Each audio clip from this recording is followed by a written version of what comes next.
Հայաստանը կարող է յուրօրինակ կամուրջ լինել Եվրամիության ու տարածաշրջանային տնտեսական կառույցի ԵԱՏՄ-ի միջև դիտարկվել որպես մոդել անդամակցող այլ երկրների միջև երկխոսության տեսանկյունից։ Բեռլինի Արևելյան 4-րդ ֆորումում հայտարարել է փոխվարչապետ միջազգային տնտեսական ինտեգրման և բարեփոխումների նախարար Վաչե Գաբրիելյանը։ Եվրոպական լսարանին նա ՌԻԱ Նովոստիի փոխանցմամբ տեղեկացրել է նաև, որ ԵԱՏՄ-ն ձգտում է առևտրի համաշխարհային կազմակերպության պես խոշոր տնտեսական միավորումների մաս դառնալ։ Интеграционное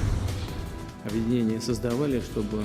Մենք ստեղծել ենք այս ինտեգրացիոն միությունը, որ լրացուցիչ պայմաններ ձևավորենք տնտեսության ու սոցիալական ոլորտի զարգացումների համար։ ԵԱՏՄ-ից այս փուլում Մոսկվան ինչ ակնկալիքներ ունի Ռուսաստանի նախագահ Վլադիմիր Պուտինը նախորդին քննարկել է կառույցի կոլեգիան նախագահող Տիգրան Սարգսյանի հետ։ Եվրասիական միությունը միջազգային կարգի կարևոր կազմակերպության վերածելու համար դրա նախորդ ղեկավար Վիկտոր Քրիստենկոն ըստ Դաշնության առաջնորդի արել է հնարավորը։ Այժմ նոր ժամանակներ են նոր պայմաններով ու պահանջներով։ Վլադիմիր Պուտինը շեշտել է նաև ԵԱՏՄ անդամ վարչապետների մայիսին Երևանում, ապա նախագահների մակարդակով Աստանայում սպասվող հանդիպանը լավ նախապատրաստվելու խնդիրը։ Կառույցը մեծ ներուժ ունի, իր կողմից վստահեցրել է Տիգրան Սարգսյանը։ мы должны быть готовы. Մենք պետք է պատրաստ լինենք պատասխանել նոր մարտահրավերների, քանի որ տեսնում ենք, թե ինչպես է փոխվում միջազգային առևտրատնտեսական միջավայրը։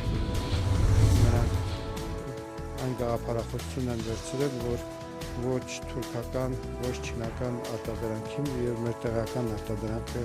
առաջ են մղում։ Այս օրերին նոր թափ ստացած ոչ թուրքական ապրանքներին կոչը քարոզող կապանցի բիզնեսին զբաղվածության պետական ծառայության տեղի գրասենյակը միայն հայրենասիրական դրսևորումներով չէ, որ աջակցում է։ Բջջային հեռախոսներից մինչև գինու շշերի պատյաններ, տիկնիկների տարազներ ու այլ տեսականի կարող գործող հասարտ ստուդիան նույնպես կադրերի պակասը լրացնում է մարզի գործազուրկ կանանց համար սոցիալնախարարության կազմակերպած կար ասեղնագործություն, մաքրամե գոբելեն վարպետության դասընթացի մասնակիցներից։ Ընկերությունում հիմա հաջողությամբ նաև երրորդ կարգի հաշմանդամ է աշխատում։ Շատ է դու որ մասնակարի, որ հարկատեմ։ Դուում է, որ է մեր աչքի առջև նորը կճակի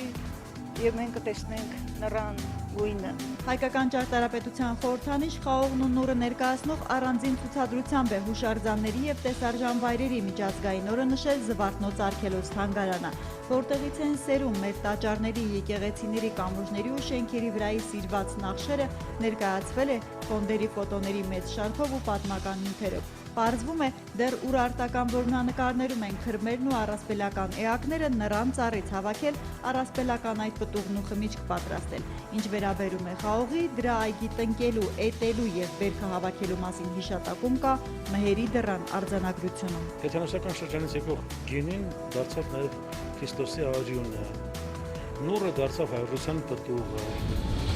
Ջերմ կեսօրին նույնիսկ շոքեցնող արևը 5 շաբթի էլ ավելի կթեժանա Արարատ, Արմավիրում և Սյունիքի հովիտներում օդի ջերմաստիճանը ընդհուպ տեսնելով 30 աստիճանին։ Երկրի այդ հատվածներում ըստ օդերևութաբանների ապրիլի 21-ին կանխատեսվել է 29 աստիճան Ցելսիուս։ Ուրբաթ նոր եղանակը կկոտրվի։ Հայաստանում ամենուր այդ օրը կարճատև անձրև ամպրոպ կգա։ Ցերեկվա 8-ից 10 աստիճանով ջերմաստիճանի նվազմանը կհաջորդի ամսի 23-ի գիշերվա ևս 5 աստիճանով իջեցումը։ Ապրիլի 24-ին սակայն անձրև, ձյուն, ինչպես դա եղավ 2007 թվականին, այս անգամ չի սպասվում։ Կիրակին Երևանում արևային է լինելու։ Եղեռնի զոհերի հիշատակին ծիծեռնակաբերդ բարձրացողներին հատուկ տեղեկացնում են հայպետհիդրոմետից։